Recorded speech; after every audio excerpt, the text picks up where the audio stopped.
Olá, como vai? Tudo bem? Então tá bom, eu tô bem, beleza, vamos começar.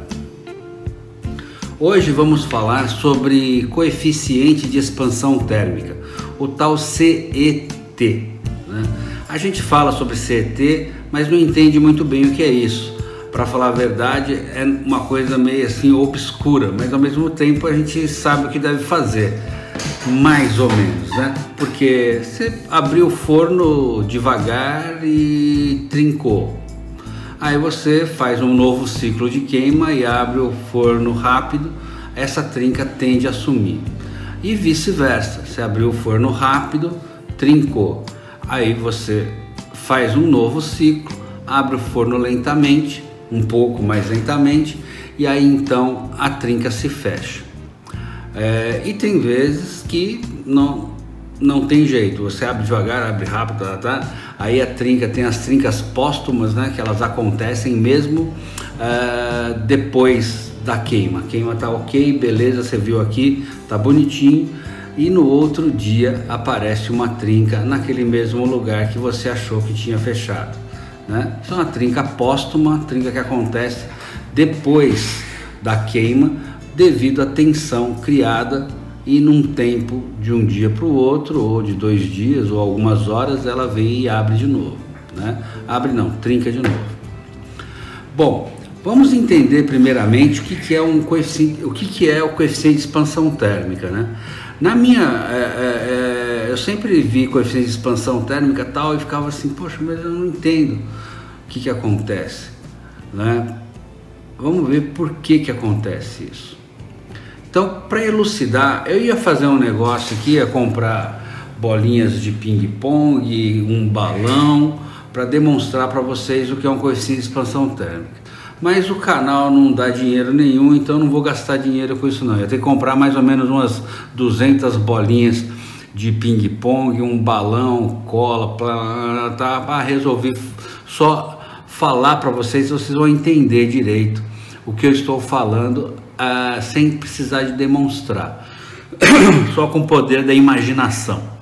Então estou contando com a imaginação de vocês para entender o que acontece quando a gente queima uma cerâmica, uma metalocerâmica no forno, né? Uma estrutura metálica com cerâmica por cima. Vamos lá. Então imaginem só um balão de ar, bexiga, você sopra, ela enche. Então vamos supor que eu enchi ela aqui até um tamanho X, né? Aí então eu bisuntei ela de cola, e aí então eu enfio esse balão dentro de um balde cheio de bolinhas de ping-pong, certo? E puxei de volta, tá lá o balão cheio de bolinhas de ping-pong branquinhas grudadas em cima dele. Vamos imaginar que o balão é o metal, a cola é o opaco e as bolinhas de ping-pong são a cerâmica, né? A cerâmica aplicada em cima do copo. Quando nós esquentamos no forno e aquecemos aí, sejam a 900, 870, tem cerâmicas hoje de várias temperaturas. Então vamos falar do trivial, certo? Para não confundir, mas a minha queima 700, 800, não sei quanto, não importa. Vamos falar do trivial, 900, 910, que são a maioria das cerâmicas. Vamos colocar aí, você tem cerâmica que queima 870, tem cerâmica que queima 880, tem cerâmica que queima 900, não importa. Vamos colocar aí, metalocerâmica queimando de 910 a 900 graus. Tem a style que queima mais baixo, hoje tem, mas não importa. Faz de conta que é tudo isso aí, é a queima de cerâmica, de metalocerâmica, né, de 900 a 910 graus, tá? Aí, quem tiver com mais baixo ou um pouco mais alto, não se atenha a isso, é a temperatura final da tua cerâmica aí. Então, o que acontece? Quando a gente põe para queimar e esse negócio, esse conjunto de metal opaco e cerâmica aquece, é como se eu pegasse o balão e soprasse um pouco mais de ar dentro dele. Ele vai expandir, tudo expande. O metal expande, a cerâmica se expande com o calor, tudo se expande, o opaco se expande, tudo se expande. Quando está aquecendo, nada acontece, porque a cerâmica está numa consistência meia plástica e o metal é linear, né? Ele vai expandir linearmente e vai contrair linearmente. A cerâmica não, ela tem as fases dela, né? Ela passa a fundir, os cristais vão se fundir um no outro, virando uma coisa só, já não vai ser mais um pó, e sim um pó ligado, vai estar todo ligado, os cristais vão estar todos ligados a partir de uma certa temperatura, em torno de 800 e tantos graus, aí vai depender da temperatura de fusão da cerâmica de cada um de vocês, né? Mas chega um dado momento que a temperatura lá faz unir os cristais e eles deixam de ser partículas separadas para ser uma massa sólida. Uma massa sólida não é, porque ela tá ali vitrificada, tá ali derretendo, né? E aí, mas expandindo ao mesmo tempo, porque como ela tá como um vidro derretido, tudo que expandir dentro dela, ela expande junto, ela acompanha essa expansão. A caca vai acontecer no resfriamento, por isso que eu fico assim, pô, coeficiente de expansão térmica não deveria ser um coeficiente de contração térmica no seu resfriamento, porque a caca acontece no resfriamento. Quando esse conjunto todo resfria e o metal, por sua vez, contrai e para, porque ele é linear, ele vai e volta.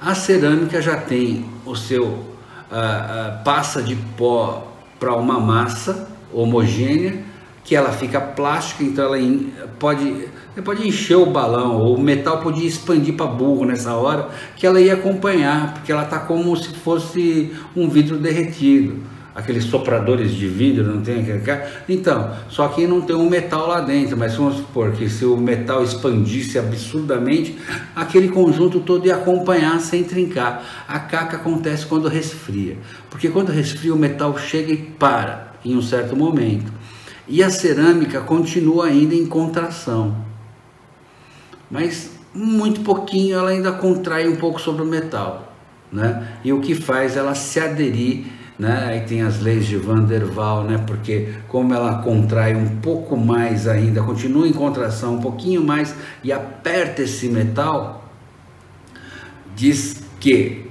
quando a cerâmica aperta o metal e essa união fica tão íntima que há uma pequena troca de elétrons entre os dois materiais, dizem que se é uma união química, mas não é, na verdade, é só um apertamento da cerâmica sobre o metal, e isso faz trocar alguns elétrons, íons, não sei, talvez tenha uma troca entre a cerâmica e o óxido liberado pelo metal, mas com o metal em si não tem. Por que que não tem? Que quando você deixa cair uma cerâmica, ou quando ela estoura e quebra, né, às vezes ela sai todinha do metal, o metal parece que está jateado, e essa cerâmica ela está grudada realmente na parte preta, na parte de óxido que foi liberada pelo metal, e não no metal em si. Por isso que eu acho que as leis de Van der Waals não são tão assim eficazes como dizem. Eu acho que é uma troca de elétrons ali com o opaco com o óxido, não do óxido do opaco com o metal, né? Porque descola mesmo, quebra aquela abóboda assim, fica preto aqui, ó, a cerâmica bem grudada no óxido, ou seja, o opaco, né? O óxido metálico do opaco bem grudado com o óxido metálico liberado pelo metal, né? Os óxidos metálicos que dão a cor mais opaca para o opaco. né? E as pigmentações também das cerâmicas, antigamente se falava que era óxidos metálicos, hoje em dia não sei mais. Porém, são alguma coisa que pigmente e que tenha uma estabilidade muito grande a altas temperaturas. Antigamente era óxidos metálicos mesmo, né, que faziam essa pigmentação das cerâmicas. Hoje em dia eu sei que no opaco é imperativo que tenha óxidos, né, óxidos de pigmento que vão se unir aos óxidos liberados pelo metal, que é a única união realmente química que existe, é da ligação do óxido metálico liberado pelo metal com o óxido metálico dos opacos, né? Então tá, aí esse resfriamento, toda a caca acontece quando abre o forno, né? E essa caca pode acontecer de dar trinca nas peças, mas mais por incompatibilidade.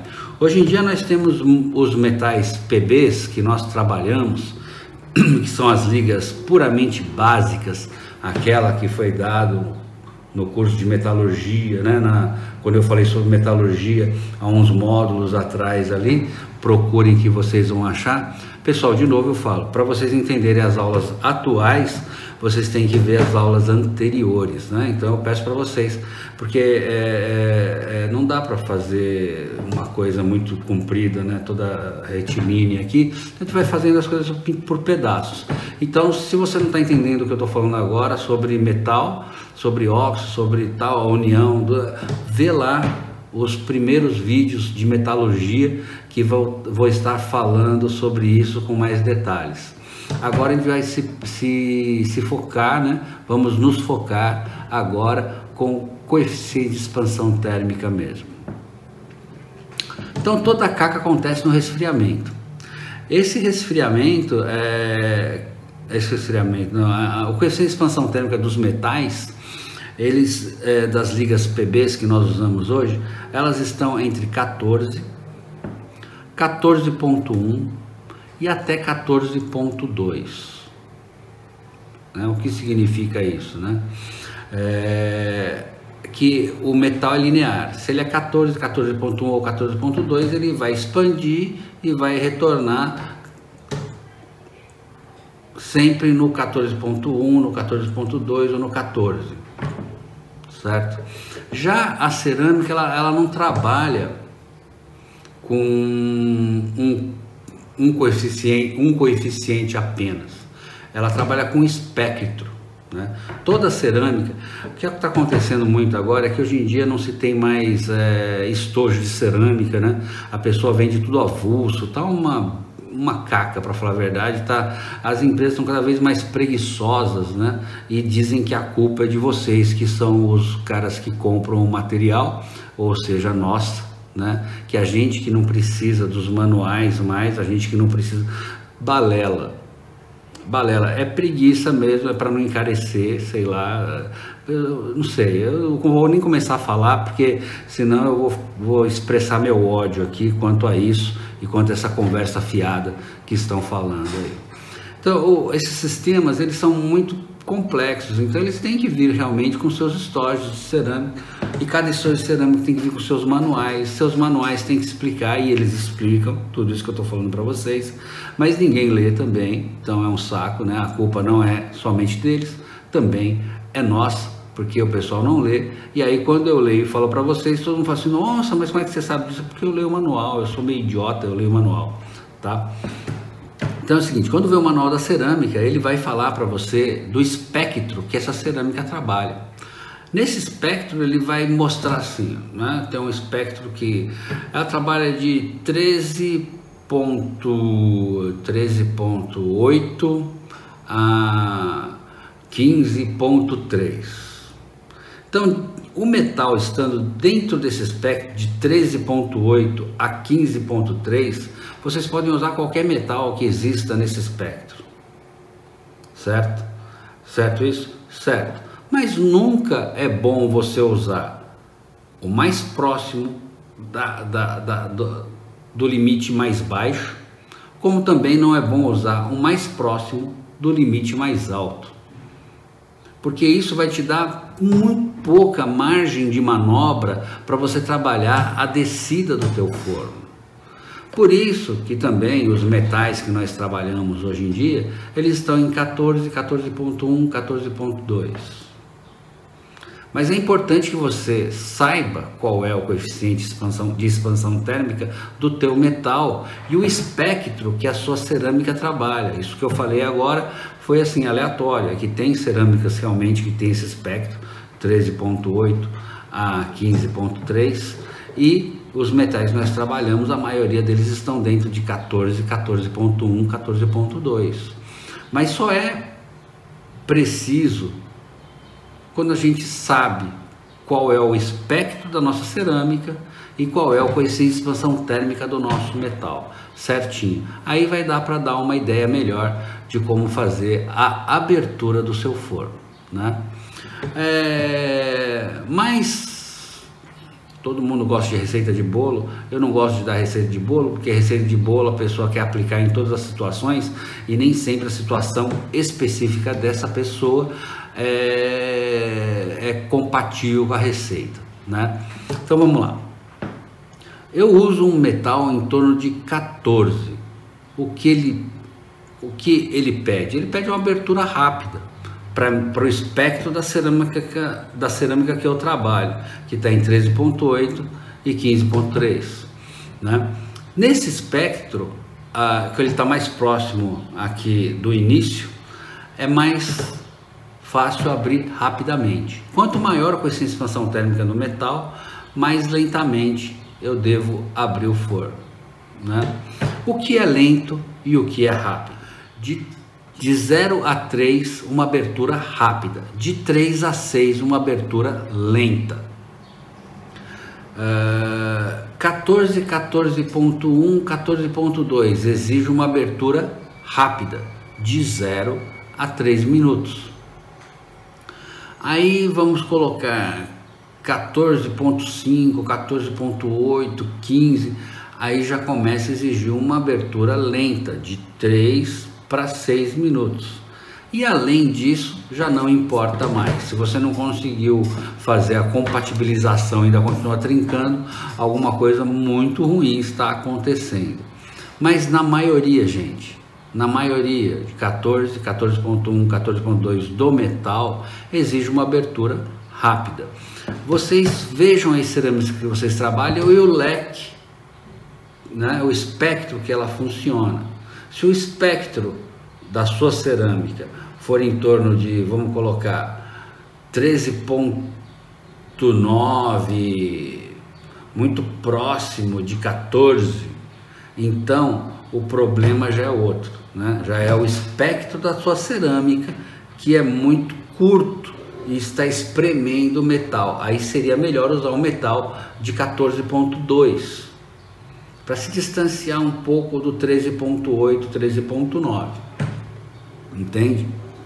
Né? Para te dar margem de manobra. Por quê? Porque quando é um elemento unitário, a maioria das pessoas são assim, estão queimando cerâmicas no elemento unitário, elementinho fixa de 3 elementos, 4 elementos, tá tudo beleza, tá tudo tranquilo. Aí você vai e aplica uma fixa aí de 10, 12 elementos e começa a aparecer trincas. Maior quantidade de metal, maior quantidade de cerâmica, aumento de coeficiente. Porque a massa vai fazer a diferença. Aí, aquilo que você descia em 0, abriu o forno direto e não acontecia nada, passa a acontecer. Então, você vai e começa a abrir em 2 minutos. Fechou a trinca, beleza. Mas a gente nunca sabe se tá super legal. Aí a trinca aparece no outro dia, abre em 3, né? Aí fecha e não trinca mais, beleza? Então a gente vai trabalhar mais ou menos assim quando o seu metal está entre 14, 14.1, 14.2 e sua cerâmica é de 13.8 até 15.3 de espectro de queima, né? Raramente vai fugir disso, porque assim, eu não sei se é uma sabedoria popular e o pessoal pega o material que é compatível e joga no mercado sem mesmo saber dessa compatibilidade, mas sabe que não dá errado, desse jeito dá certo. E aí então essa sabedoria inconsciente popular dos importadores viram uma realidade no nosso meio. Mas quando a gente começa a ter problemas e começa a passar uma peneira, apenas os grãos mais grossos ficam.